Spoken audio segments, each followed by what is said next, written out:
Welcome to another episode of Sneaker Convo. I am your host with the most, Gary, aka In Gary We Trust, coming at you guys again with another banger episode. And here I do have a longtime friend. Actually, what's crazy is I can actually consider this person actually one of my best friends because we do communicate like every day. And this is actually he's like my best friend. He was my ex-coworker, my ex-manager. We're gonna get into it, and we're getting into my homie Wreck-It Randy, Mr. Woozy himself. Please introduce yourself to the people. Yo, what it is. It's your boy Randy, aka Woozy, aka shit. I'm here. Let's get this started. All right, man. Shoot, but how you feeling? I'm feeling good, man. I'm feeling good. After this little Chipotle shit, I'm feeling better now. So we're good. That's why I fucking hate this place. I know you love coming back to the city. Fuck this city, dog. You're a hard man to track. All of a sudden, you're a hard man to track. Yeah, man, yeah. But of course, I see you doing your thing. You got your brand Woozy, and of course, you have extensive sneaker knowledge. We worked in a sneaker store together for multiple years. Yes, sir. So I know this is going to be a great episode. Yes, sir. First, I want to start off with fit check. I'm going to go first. So if I want to break down my outfit, I have on the Travis Scott X Rolling Loud Astro World merch. I think I've worn this hat multiple times here on set, but I think it's more like appropriate to wear Travis Scott merch now due to the fact that Utopia is right around the corner of his latest album. So yeah, got that going on. You already know the essential Timex watch, $30. If you don't know, now you know. Get it at Walmart. I have, of course, I got the t-shirt. I got Woozy right here. Woozy Worldwide, of course, made by the man right in front of me. Shouts out to you. I have the Eric Emanuel off-white shorts. Not off-white collab, it's just Eric Emanuel, just off-white color. People forget that's an actual color. Right. Minus the brand. I have the Essential Supreme high socks. And I had to break it off with some nostalgia going on. It's like one of my favorite Air Maxes, the Air Max 90 Days Quality meets Bacon. So let's get into your fit, my guy. My fit right here, I was feeling kind of 05-ish today, so rocking the Woozy do-rag. I got on my brand, of course, the exclusive Woozy tee. Ed Hardy expired, not releasing yet, not sure, but if y'all fuck with it, then I'll go ahead and drop that. X, don't zoom in on that. I don't want to get demonetized. Let's go. We got it. Since we showing off timepieces, I got on a Paul Rich. You guys might have seen this on IG. It kind of captured my eye. Jeans, got me some regular 511 thrifted jeans, probably like from high school. And then belt, shouts out to SOS Bimbo. He sent this belt to me because he was fucking with my brand, so I thought I would just show some support. Reminds me of some BB Simmons type shit, so I said, all right, forget it. This is going to inspire the fit. And then on the feet, right now I got one of the undefeated collabs, one of the, what was it? It was like 2 pairs or 3 pairs they dropped? About 3 to 4 pairs. Yeah, they dropped a couple pairs, but this was the colorway that I was rocking with. Slept on shoe of 2022, and I also got these signed by the big Griselda himself, Westside Guns. Got that nice little close connection right here. Don't know if y'all guys could zoom in, but I'll take them off if need be. Hey man, show the people. You already know. Shouts out to big Griselda.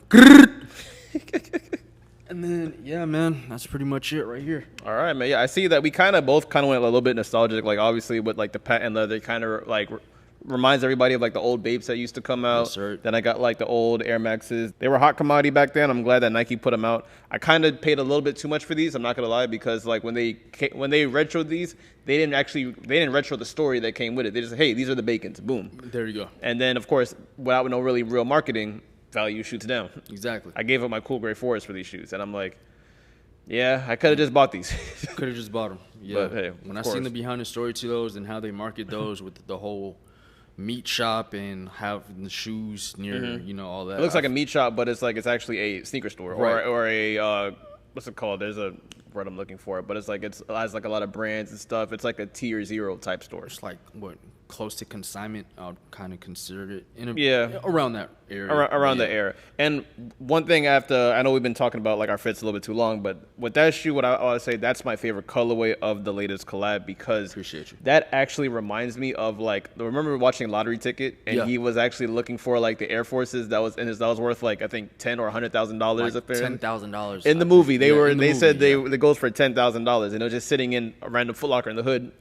I don't think they put 2 and 2 together. That would make sense, but that's the colorway that makes it, that kind of reminisces that the movie Air Force One, in my opinion. So that's why I like them so much. Yeah, I really rock with these because, like you mentioned before, they gave me that Bape nostalgia feel. But I was always such a heavy Air Force guy back when I was a kid, just watching all my favorite rappers just rocking them.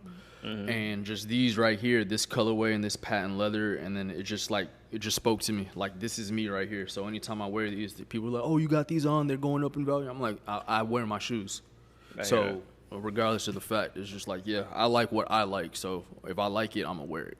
I hear that.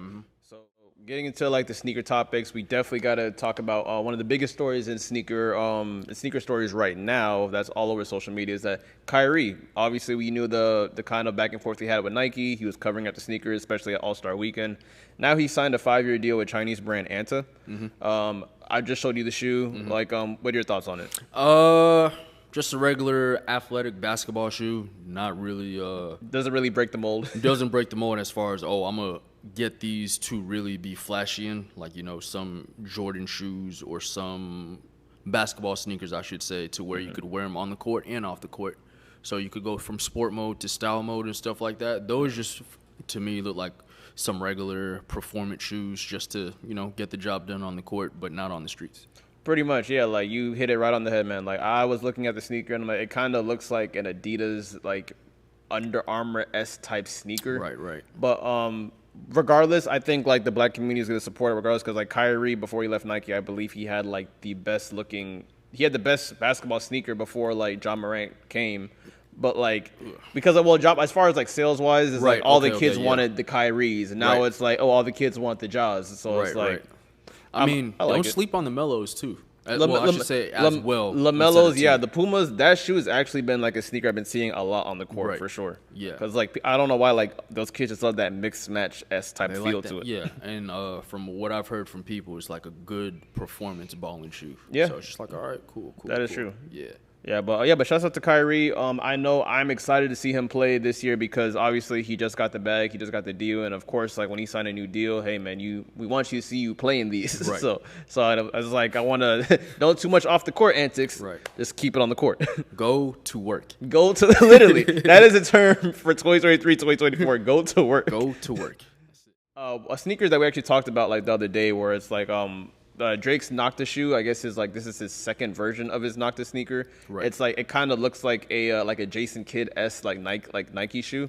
But I seen it and then a bunch of colors came out. I think 6 pairs of shoes. There's a picture of like 6 shoes. Like one's in like green and black, the best looking one.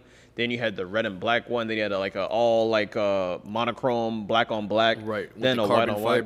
Carbon fiber. Yeah. And I'm like, oh damn, these actually all go. If this is actually a Drake sneaker, this is the best shoe he's ever came out in my opinion. Right. But then as I'm getting hype about it, literally yesterday they announced, or 2 days ago, like, oh yeah, these were fake. And I'm like, even like legit like actual sneaker like trusted sneaker blogs were saying, oh, these are coming out, and it's like now a story comes out saying they're fake.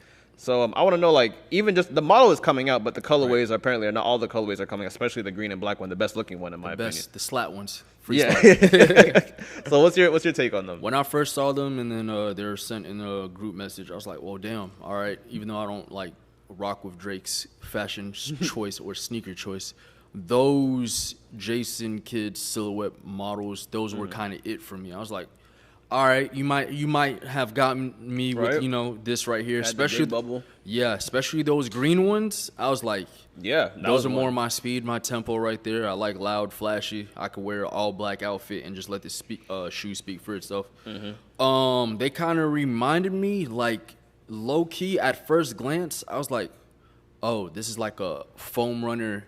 Kind of similar silhouette. In the Foamposite family. Right, in the Foamposite at first glance. Now, to me, like, now that they announced it is fake, I feel like you could build up the anticipation for that to now release them and give him that type of push he needs because, he really hasn't hit in the sneaker realm as other artists have hit, like, compared to, sad to say, Travis Scott. Yeah. Man, just throws on any pair of shoes and prices go up. So it's just like, at least for Drake's sake, they would take in consideration of, whoa, since we kind of build a hype and let the fans down, let's at least release a few colorways just to give them what they want. Of course, and I think now with like how like what fashion is doing right now, like a lot of people are not afraid to like put loud colors on a sneaker because we're in a time where like it's very clear example where it's like having loud bright colors on shoes is not really kind of like exotic anymore. It's kind of the norm at this point. Yeah. And I really did wish that green one was coming out, and especially the red and black, but. Like, regardless, the black and white one is cool, but it's like, how many black and white sneakers do I need in my collection? I mean, I grew up Caribbean, so it was like one pair of black shoes, one pair of white shoes. Exactly. That's it. Exactly. Like, there's a lot of cool black and white sneakers, and it's like when I like first get into like a new silhouette, I kind of like, oh, what's the most sought after colorway? I know, call that hype beastie, I know, but that's what I'm into. And I feel like how this story went, it kind of felt like what I don't know if you remember what Jason Tatum was going through with Jordan Brand when like his sneaker got leaked, and then he was like, and everybody was trashing him. Oh yeah. And then he was like, nah, those ain't real. But then the real one came out, like, bro, they changed like maybe like a heel tab on it. The same shoe came out. Same shoe, same result. Trash. Yeah. When I talk about some topics, I kind of like make them a little bit different depending on who's coming on the show. And of course, like obviously we're both into sneakers, but we're both like really into fashion as well. For sure, yes. And I've been like literally been looking forward to like having this conversation with someone especially with someone who makes clothes as well. Yes, sir. Like as you all know that Pharrell officially has like Virgil's old job as being like Louis Vuitton menswear's like head designer. Yeah, pretty much. So how do you feel about it? Like, do you think Pharrell was the right choice? Do you feel like a lot of people were slighted? Just how do you feel about like them picking Pharrell as like, oh, you know what? We're gonna put you in the driver's seat to basically control the narrative of fashion, especially men's fashion today, because Louis Vuitton is such a huge brand. Right. With the Pharrell choice, I feel like that was a safe choice. Yeah. Okay. It was like, all right, let's choose a minority to replace Virgil, who's had close connections and whatnot, and is still within this fashion realm, and how we could say, quote unquote, the culture and stuff like that. I feel like it was a safe choice. What he's doing so far is pretty solid. Nothing really wows me when I see his designs, because to me it's just Pharrell. It's like, all right, he drops it, it's cool, it's gonna sell regardless of the fact. I'm not sure who was like. Was there any other candidates? Because I just saw on my timeline he was the head. Because KIDSUPER? Yeah, that was. I think a lot of people thought that KIDSUPER was going to be like kind of the runner up to that. Because he dropped a really cool collection like right before. So that kind of made everyone's like, oh, it's kind of like that effect. Like when you see someone performing at the Grammys, you're thinking they're going to get a Grammy. Exactly. But then it's Slighted. like, he got slighted a little bit. To me, I feel like, in my opinion, KIDSUPER should have got that role. That's just to me because I love his designs as far as his brand and what he got going on, and it would have added just an interesting flavor to Louis. But Pharrell, great choice. Now, if we're really being honest, the Louis Vuitton Don himself. Oh, yeah, that's not gonna happen. Yeah, that's not gonna happen. Yeah, I'm sorry. Like he can't even keep his Adidas deal on this Louis Vuitton. Yeah, to people who not sure who the Louis Vuitton Don is, it's Kanye West. Kanye West, of course. I feel like if he was there, cool, it would have justified what should have happened. Like what, close to 15 years ago. Yeah. But that's just me though. So I'm not gonna lie, I do like the fact that Pharrell did get the job, even though it's like you're not really. I don't think you're changing the mold at all. You're just continuing like the path that you were already on that Virgil kind of started. Right. And why I think it makes sense to have Pharrell be like the creative director of menswear for Louis Vuitton is that he checks all the boxes that you could be. If you're literally in charge of that big company, Louis Vuitton, if you're looking for someone like a good candidate, like check all the boxes. Like Virgil was obviously he was a heavy hitter at Nike. Right. Pharrell is a heavy hitter at Adidas. And on top of it is that Pharrell already has ties into other brands. Like Louis Vuitton is gonna put him into like a lot of different type of rooms that Louis Vuitton is like, oh, we've never done this before. Right. Not that they're capable, but it's like it just kind of makes sense. Like he's with Chanel. Or is he still with Chanel? I think he's still with Chanel, I should say.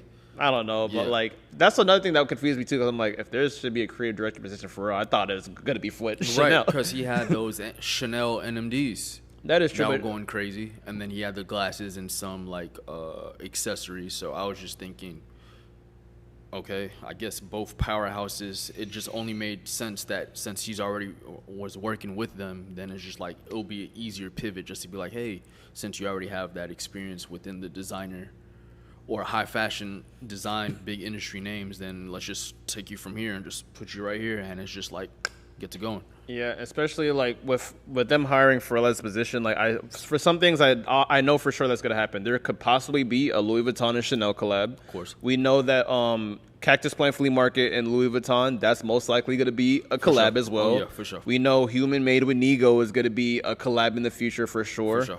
And if I had to think of anything else that I know that's gonna happen, my favorite brand probably ever, Billionaire Boys Club. Oh, I'm not gonna lie, no matter how much a T-shirt with the Billionaire Boys Club arc, if there's a monogram, any collab, a T-shirt, if it's my limit is 1,000 possibly.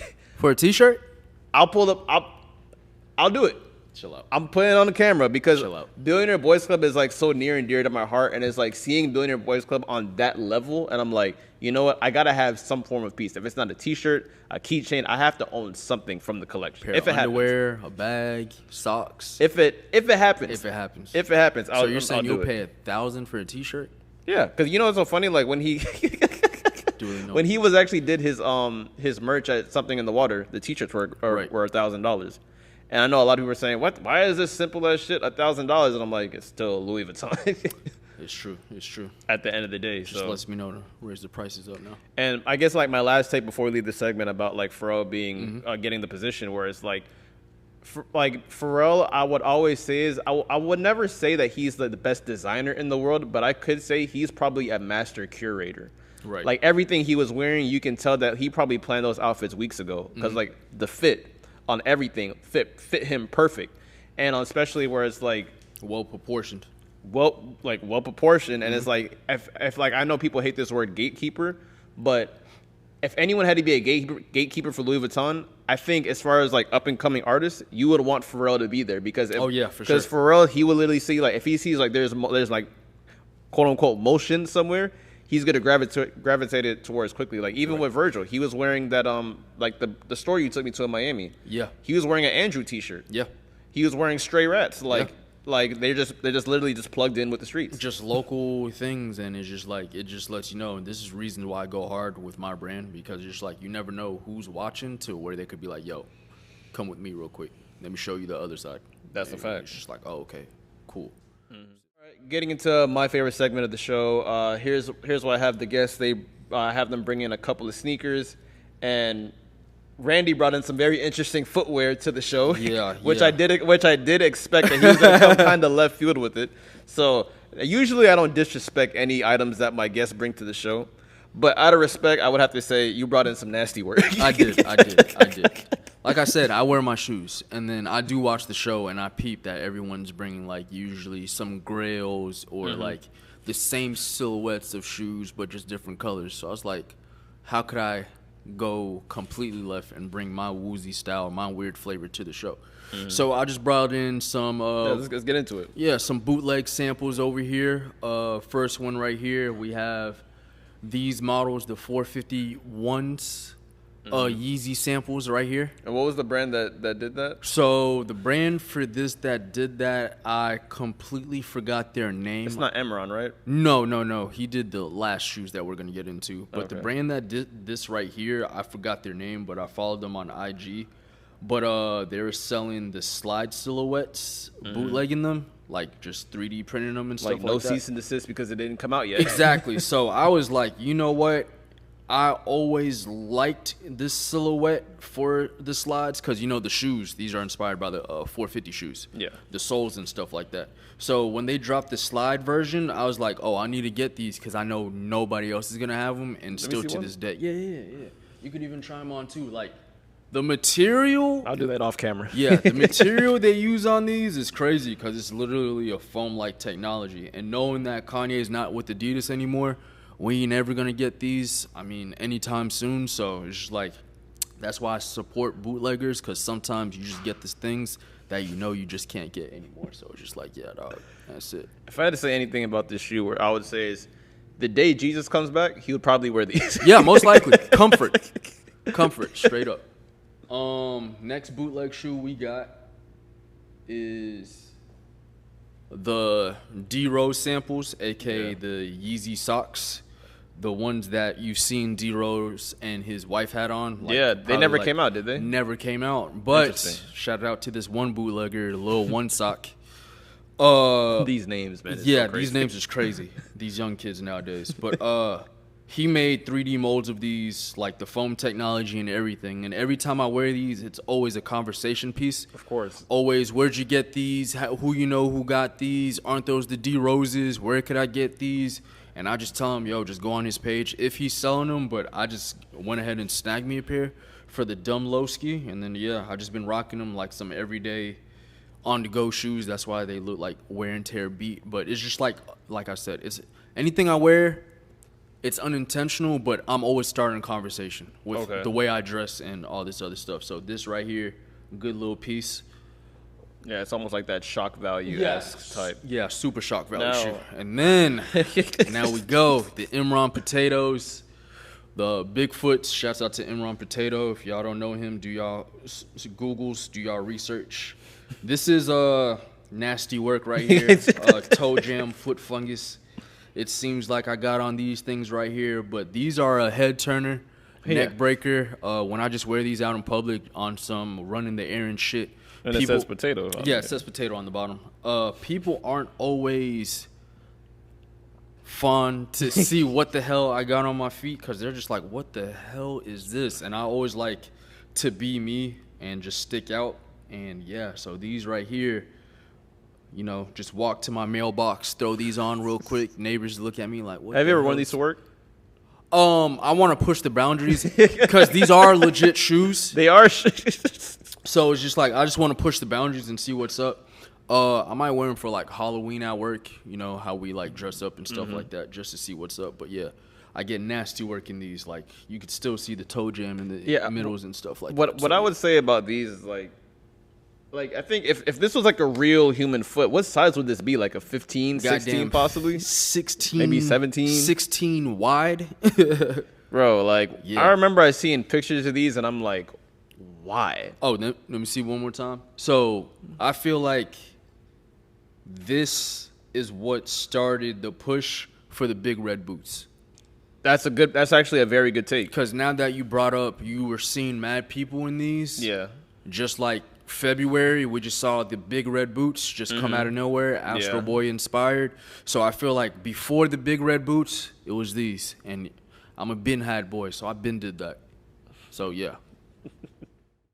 Definitely a topic I couldn't wait to talk about is that obviously where we initially met, I remember when I first got hired at Foot Action, you were originally working at Champs. And then I would think about 2 years later, you transferred over to my store and became assistant manager. So I want to ask you is like, first, what was your experience working in a sneaker store? And actually, answer that question first. What was your experience working at a sneaker store? Everyone's experience is different. Right. My experience, it was pretty solid. I really ain't see myself working at a sneaker store, even though I was a sneakerhead and grew up a sneakerhead. But I just needed a job at that time, and then the universe is like, hey, you love sneakers so much, here's this job. So it was pretty solid. Not a lot of knowledge that I learned there to know how to run a company. Therefore, I could use that knowledge to extend that to running my brand.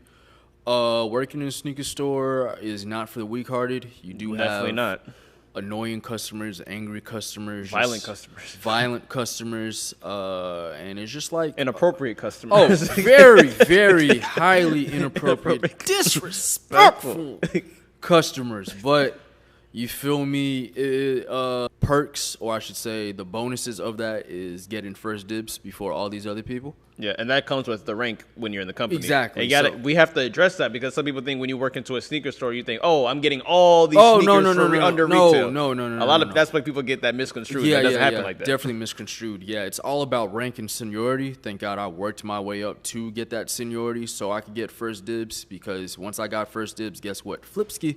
So it's just like, yeah, sorry about that. But yeah, I mean, it just has its perks. You just get first dibs. If you got a little side business knowing you could flip sneakers and all this other stuff. Not saying that I did that while I was working, but then again, it's like, hey, if you needed the bread, it comes in handy. But overall experience, it was a solid experience.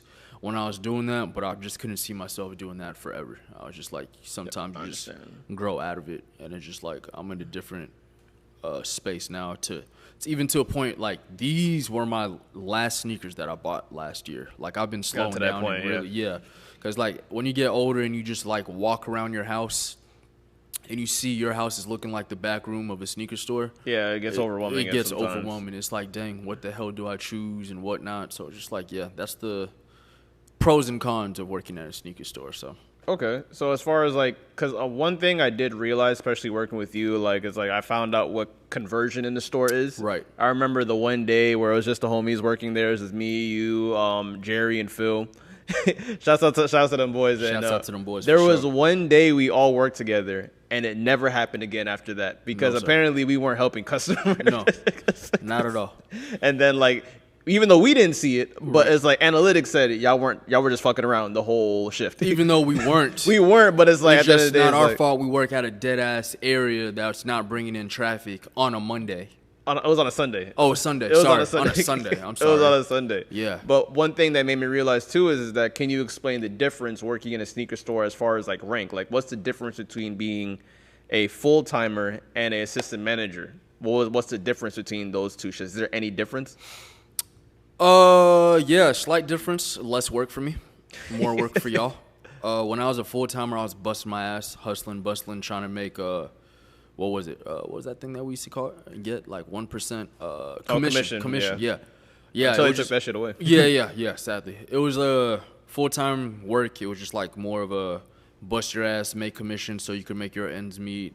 Just compared to being an assistant manager or manager position, to where you're like, all right, I'm telling other people what to do while I'm focused on more of the analytics and statistics of the store, making sure we're meeting our goals and making sure we're hitting our numbers throughout consecutive week-to-week basis and stuff like that. But as far as the differences, I mean, work is work. So you still clocking in 9 to 5, and you still got to do what you got to do in order to accomplish that goal within that store. So so the reason why I asked is because like there's probably like someone that's probably like 16 through 19 or probably just starting to get into a sneaker job and is like, hey, like I got offered to do a full time or I got offered to do assistant manager. Is there any much of a bigger difference?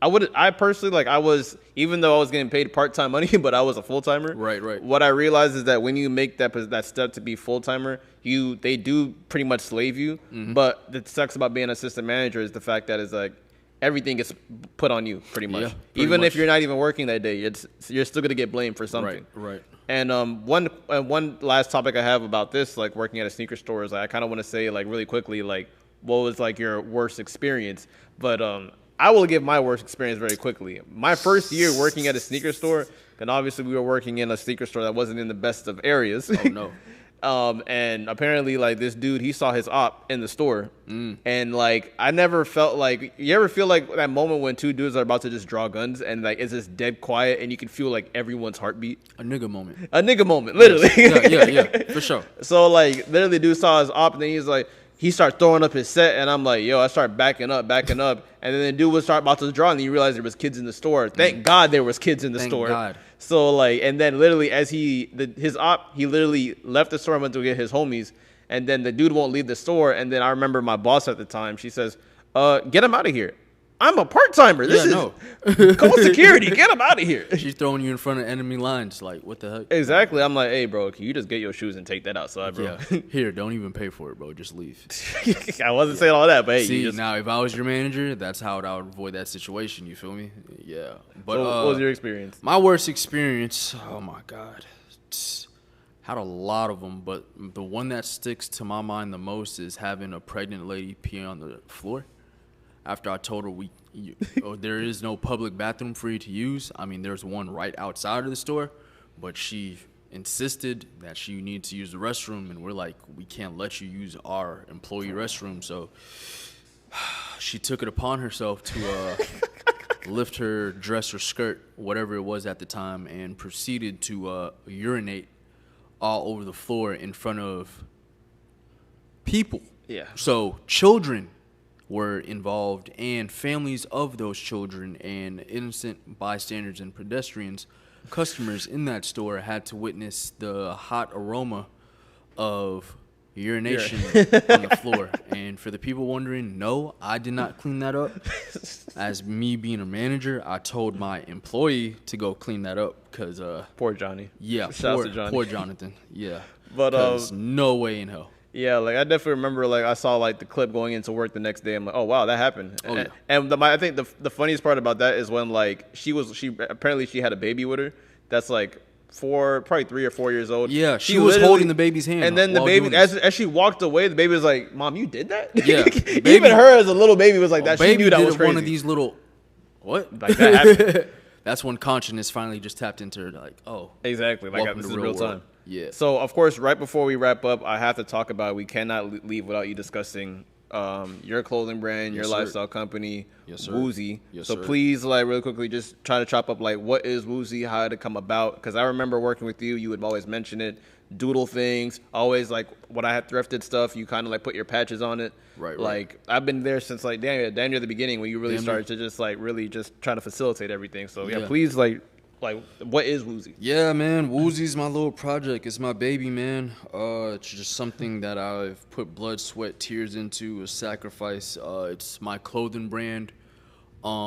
Came up with this idea way back in the day around like 2014, 2015. Not knowing where I was in life. I was still getting things figured out. So my life was somewhat unclear and unbalanced. So when I looked up the definitions for Woozy, I saw those two things and I put that in correlation.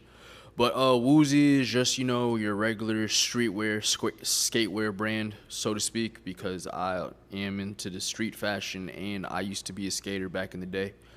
It's pretty much where weird works, so I just put weird different graphic logos in different fonts that just captures people's eyes just to make them do a double take and just be like, is that what I really just saw on a t-shirt? To hence play with the word Woozy to give you that, oh, it just made me feel, yeah. So just like, a project that I've been really getting a lot of support on. A lot of people are happy that they could finally get to see this thought and idea come into fruition. And now I'm just happy enough to bless the people that's been here and blessing the new people that are just new coming, new supporting and stuff like that. And it's just a brand that just makes you feel out of the ordinary, because it's just like, I'm not an ordinary guy. I'm always not my intentions, but I'm always a weird one. I'm always the one that sticks out the box. Out of the group of people, you could point me out and be like, you. Yeah, Randy's the only one wearing a velour sweatsuit in the summertime. Yeah, yeah. And this is just for me to feel comfortable, not to.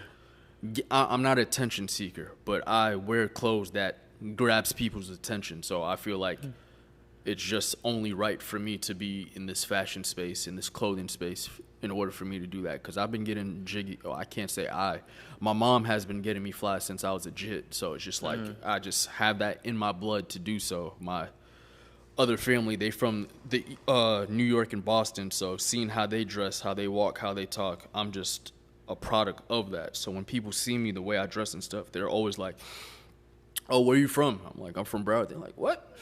Oh, I would have thought you was from New York, the way you dress, the way you talk. And it's just like the cadence that I have. But yeah, Woozy, man, it's where weird works. Woozy Worldwide is the brand that's coming out of South Florida. And that's just doing gradual things with the support of the local people and just the support of the new people that's just down to support, because at the end of the day, support is the biggest factor for everybody, no matter if it's a podcast, a clothing brand, a business. Without the support, then you pretty much have nothing. And I just want to thank and shouts out to all the people that's been supporting me from day one. I know it did take a while for me to get things right, but now we're here. So, always visit the website, woozyworldwide.com. Always follow us on Instagram, woozyworldwide.com. I'm just here to bring my weird twists into the fashion industry. Okay. Yeah, like I said, I'm wearing the shirt, I like it, and I don't just like, I have like a lot of friends who like make clothing brands, and it's like I don't wear all of them because like I just don't have the money to support everybody. Right. That's just one, but it's like what I wear is like what I like. If I like it, I'm gonna wear it. Right. And like I literally bought, not just because we're cool. I bought every single color of the shirt. I just like how it fits. And it looks like something I would naturally wear. My girl just told me, like, "Hey, you really Randy made that?" Yeah. Like, because it looks made this. Yes. It looks like something I would walk things. into a store like and buy. Yeah. But like, bro, I want to say I do appreciate you for coming to the show bro. especially with your busy schedule, because bro, you got rappers wearing your stuff. I saw you on Academics literally last week. Yeah. So I'm going just viral, just doing things, man. I'm just the man in the people. So if people reach out to me, I do make time. Like, just not to cut you off, but like people in my DMs who like live here locally, I'm like, yo, if you buy a shirt off my website and you live local, I'll personally drive to you and deliver this myself, because I'm just that type of guy that's going out the way. And I just appreciate the fact, especially you, for supporting, because I pay attention to a lot of detail in order to cater to the people that I'm gravitating towards, in order to give them the best product for them to wear and feel comfortable and feel like they're themselves, because they're weird in their own way to stick out. So that's pretty much it right there. And I appreciate you and I'll support you. Of course, man. You know, I'm here at the beginning. I'll be there to the end. Thank you, sir. Thank you. But where can the people find you if you want the people to find you? Yeah, I'm not really a big social media guy, so I only have one social media, so I just make it a lot easier. You could follow me and find me at woozyworldwide at gmail.com. But yeah, if you do want to support, you could follow us on IG at Woozy Worldwide, or you could just visit our website. You don't even have to shop. Just visit the website, because with the website, it's a very fun experience because it's different themes. I'm trying to bring something different to the table every time. So each time you're on the website, depending on what I'm marketing, it's going to be a different theme that separates myself from others, because everybody's doing clothes right now, but it's like, what separates you from everybody else? I hear that, man. I hear that. And of course, y'all know me. I go by the name of Gary, aka N Gary We Trust. Thank you guys for showing up for like another episode. And if you guys want to see more of me, you can go on my other podcast. These are the aesthetics of my homie Cheech. There, I kind of talk about more like lifestyle stuff, what's going around in the pop culture and everything. If you want to see me a little bit more raw and uncut, that podcast, that's where I'm at. But awesome. Of course, and Randy has actually been on there a couple of times as well. Yes. Of course, like this is Randy tamed, by the way. Yeah, this is me tamed. You don't want to see me rated R, because I could get real disrespectful in this bitch. Of course, man. But of course, I'm reformed. But this has been another episode of Sneaker Convo, and I will see you guys next time. Later. Yep.